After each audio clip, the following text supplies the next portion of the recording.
Okay. Welcome to Spirit of the Horse podcast. I'm the gay cousin that you didn't know you had before giving a sketchy company your spit in a test tube, Aaron. And as silly as I am not just going to be ripping off Allie Ward of Ology's podcast. My dream for this podcast is to share heartfelt stories about horses and things that they teach us, occasionally bringing you interviews, hopefully, equestrian news, and just some insights on horse training and keeping that I am thinking about, whatever sparks my interest, honestly. For now, I'll just be sharing lessons that I've learned from horses over a lifetime of loving and caring for them. Um, I'm not a terribly good horse trainer, and I'm certainly not what you would typically call a good rider. I've only been on a horse like a handful of times. Only been on a handful of rides over the past year. I don't know if my involvement in this industry is going to continue forever or if it's something that's going to like come and go as the seasons of my life change. But for now, I have the honor of owning a handful of my own horses and care for both mine and my family's. I'm working to create a sustainable life for our animals while hopefully supporting others to do the same. I've had many aspirations over the years, some short-lived and some only just beginning to come to fruition. But through it all, I have been and remain a student of the horse first and foremost. They've taught me so much about being a person, not just a horse person. And no matter my own circumstances, their lessons will remain and continue to guide me along this life's path. Um, I started therapy a few months ago. Highly recommend, especially if your name's Elon Musk. It's been lovely and incredibly frustrating learning how to unmask my autism and start healing well and truly. I am still healing myself and always will be, but I think that also gives me an opportunity to hold space for others while they heal themselves as well. The work of healing is never done, and it would be foolish of me to think that I can't heal myself and support others in their own healing at the same time, even if that's just by sharing my own thoughts and experiences. Until recently, and like I wrote this a while ago, the notes that I'm reading off of, until like very recently, it continues to keep hitting me that I thought I had to have everything figured out before I could present myself to the world with confidence and compassion. But just like so many of our horses who continue to show up for their people, their riders, while carrying their own baggage and traumas to heal, I'm learning how to show up, eager to learn and participate with my backpack on, knowing that this trek will help me to unburden myself. Um, I may always wear my little backpack, but I hope to exchange items that are no longer of use to me for ones that will aid my endeavors to shed unnecessary weight so I can help others carry their packs when they need a break from carrying them alone. With all this said, I'm using this space I've created for myself to unburden for a while to make space for healing, and I invite you, listeners and viewers, to walk along with me. I may not always have something to say that you need to hear, and that's okay. I believe that each community of people, be they in person or online, is like a biodiverse ecosystem where each individual has a unique and important place in the balance and health of the whole community around them. Sometimes a person's job is to provide structure or shade, ground cover or nutrients. Some people just seem to look strange until you see on closer inspection that they're absolutely vital to the overall success and well-being of all that surrounds them. So you may not always get something out of listening to this podcast, and that's okay. I'm making this space for myself, and if what I do here for myself in any way helps or improves the lives of those who choose to listen, or even just improves the day of someone passing through, I would be honored to have even a small hand in holding this space for you to rest and unburden yourself and to heal. With that said, I hope it is clear that this will not be an emotionless, sterile environment for the enrichment only of our minds, but a messy, honest, and vulnerable place for the edification of our spirits. Today's topic of interest is a heavy one, covering death and the loss of our beloved partners and companions. So if you're not in a space to be part of this conversation, this is your chance to pause and leave. You can always come back to this if and when you feel ready. Before we begin properly, I'd like to dedicate this episode to the memory of Kate Wooten, who, like our horse Treasure, lived oh so many lives in the time that she was with us on Earth. I never had the chance to meet Kate in person, but the legacy of her humorous, Spitfire spirit lives on through all who were lucky enough to call her a friend. She changed the course of my life long before I'd ever heard her name by spending $700 to buy her first pony, Joe, who eventually became my heart horse. Kate went on with her scrappy personality to train Joe from the ground up, mindful of all of the traumas of his early life, and brought him up through the novice level of eventing with plenty of fancy dressage moves to spare. Kate's the reason that I created this podcast in the first place, hoping to have her on as my first guest to talk about Joe Pony and her lifetime of adventure with her chosen family. However, Kate passed away on October 1st after a long yet somehow jovial journey with cancer. She didn't go a day without bringing a smile to someone's face, even on her toughest days. And I would be honored to live even a fraction of my life the way Kate did every single day that she was given. Thank you for sharing your purple with me, Kate. It's in her honor and memory that I bring you today's podcast. Let your horses say goodbye. The death of our equine partners is inevitable should we continue to love and care for them into their senior years, and sometimes meets us tragically far sooner than we had hoped. I wish that I had more actionable advice and comfort to offer those who are now or will be in the future facing the difficult decision to let their horse go. But if you've been around horses long enough, I'm sure you've heard it said, better a month too soon than a day too late, or some variation on that theme. Hearing this and knowing this and comprehending it logically doesn't make it any easier to embody when it's our time to do so. But it's the burden that we bear for our animals so that if we're lucky, we can ensure that their last days are filled with all of the health and happiness and comfort that their ailing bodies can know. My family said goodbye to 3 of our horses so far, all in less than ideal circumstances, and each teaching us something different about life and death and saying goodbye. Jack was our first rescue horse. He came to us at the spry age of 30-something, full of life and showing no signs of slowing down anytime soon. The only sign of his age was his ever so slight struggle to maintain the same easy keeper body condition as our other horses. But hey, he was in his 30s. One morning in the spring of 2016, I went out to feed the horses and found Jack laying down behind the barn. He was in his usual good spirits with bright eyes and a lively attitude, but when he couldn't get up after a bit of convincing, I knew something was wrong.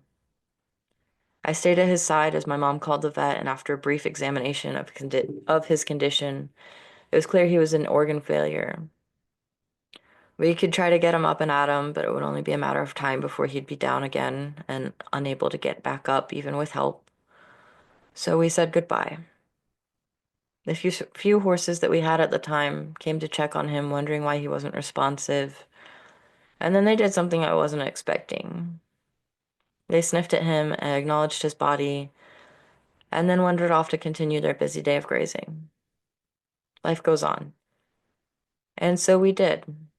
We took after our horse's lead and cried our tears, said our goodbyes, and life went on. It wasn't until 2022 that we were facing down the reality of disease and death once more. Our 30-year-old quarter horse Treasure began to decline in May. It was strange that he'd wintered over in good flesh and had only started dropping weight when the spring grass came in and everyone else began to put on those extra springtime pounds. Treasure was my mom's horse, and she fought tooth and nail to figure out what was going on with him, to keep up with the vet's feeding and medication recommendations, to let him have as much good time as his body would allow him to have. I'm of the opinion that we waited too long for Treasure, but Treasure somehow knew that it was my mom who needed that time, so he endured the vet visits and his gastrointestinal discomfort to meet my mom with a happy whinny for each and every one of his many daily meals of soaked hay and feed and medicine. He followed my mom and I down to the back fields where the grass was full and green to spend each afternoon grazing with his best friend, my heart horse Joe.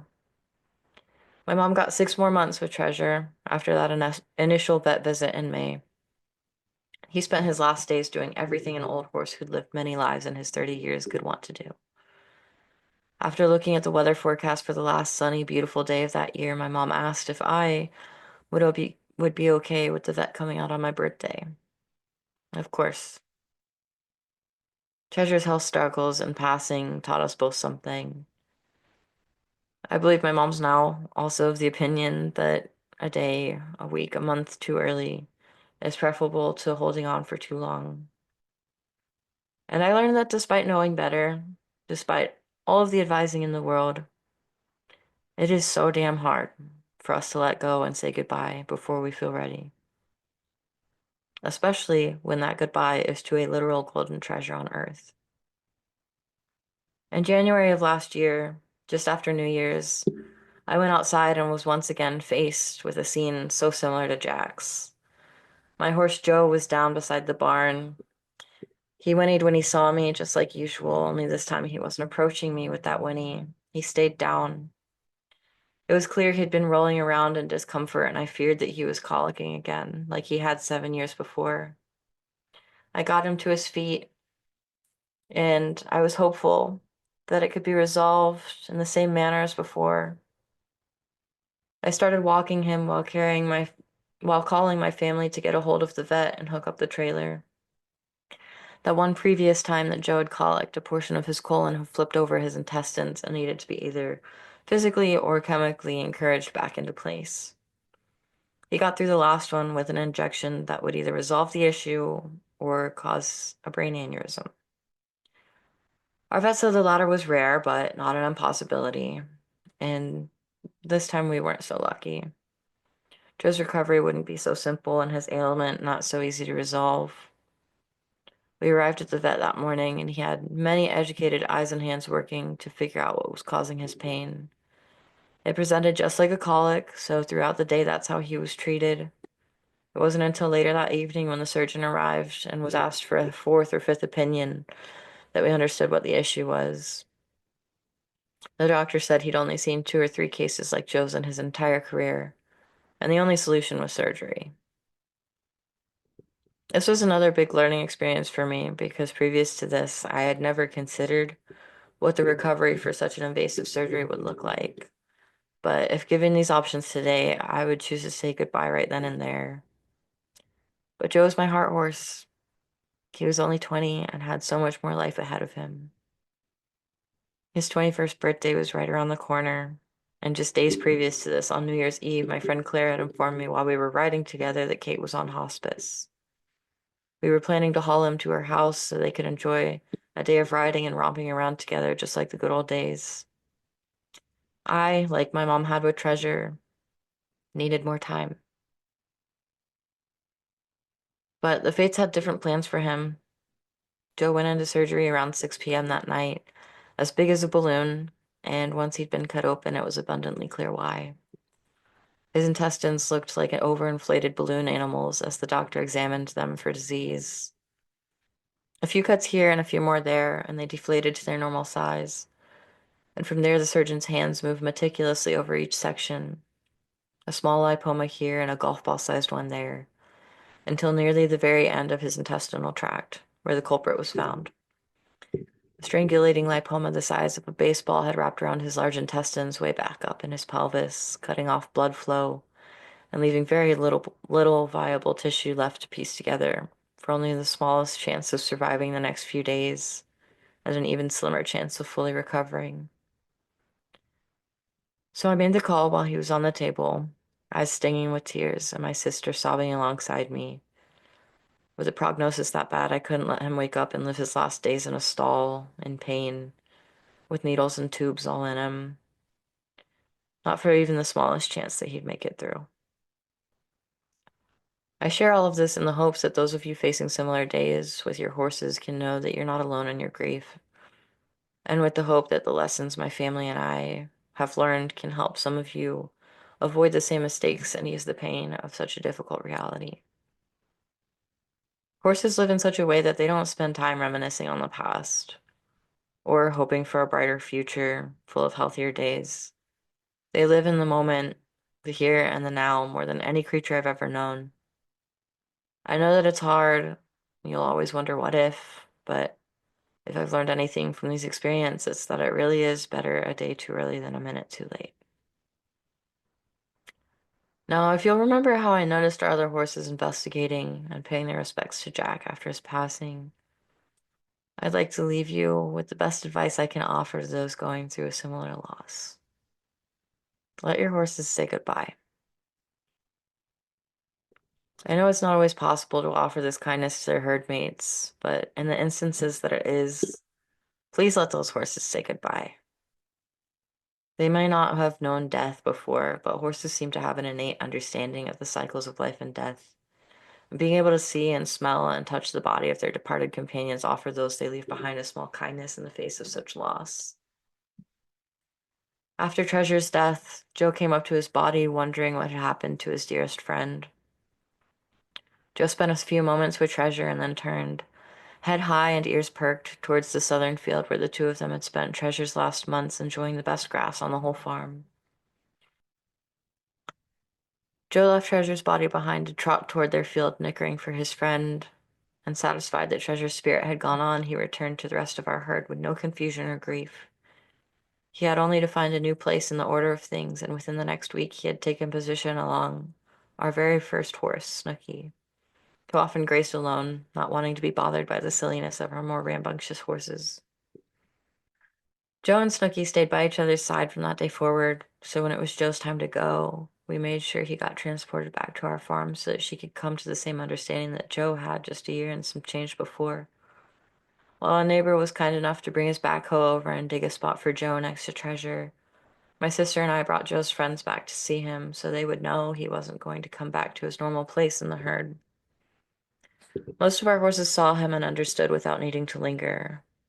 But Snooky, she was grieving.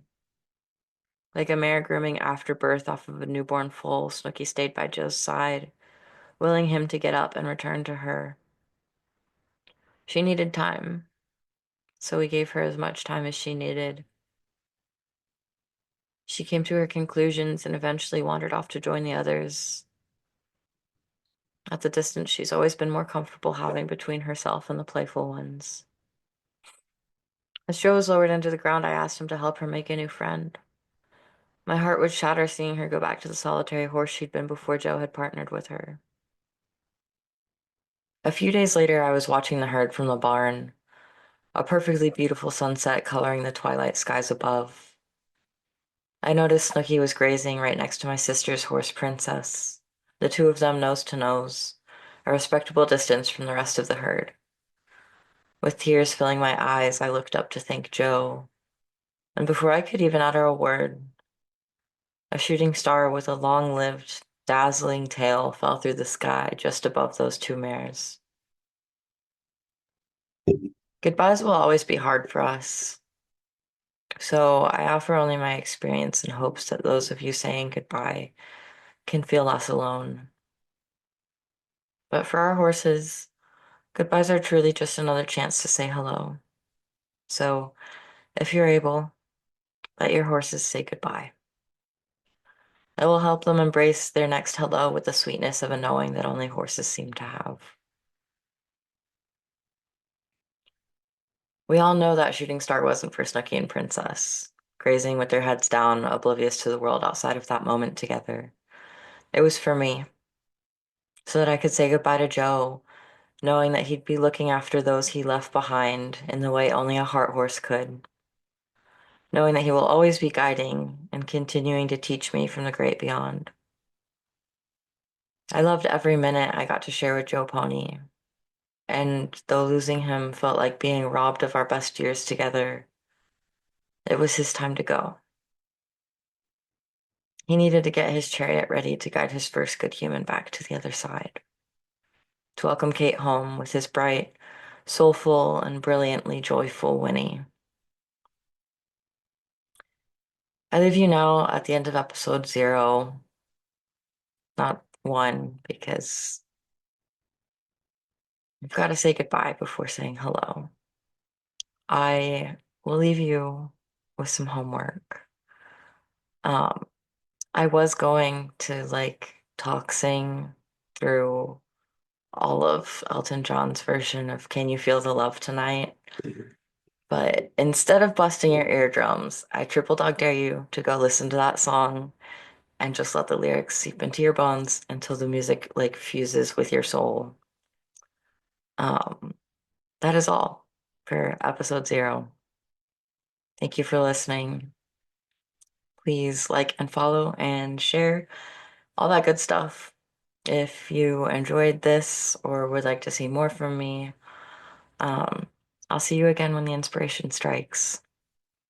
Go listen to that song.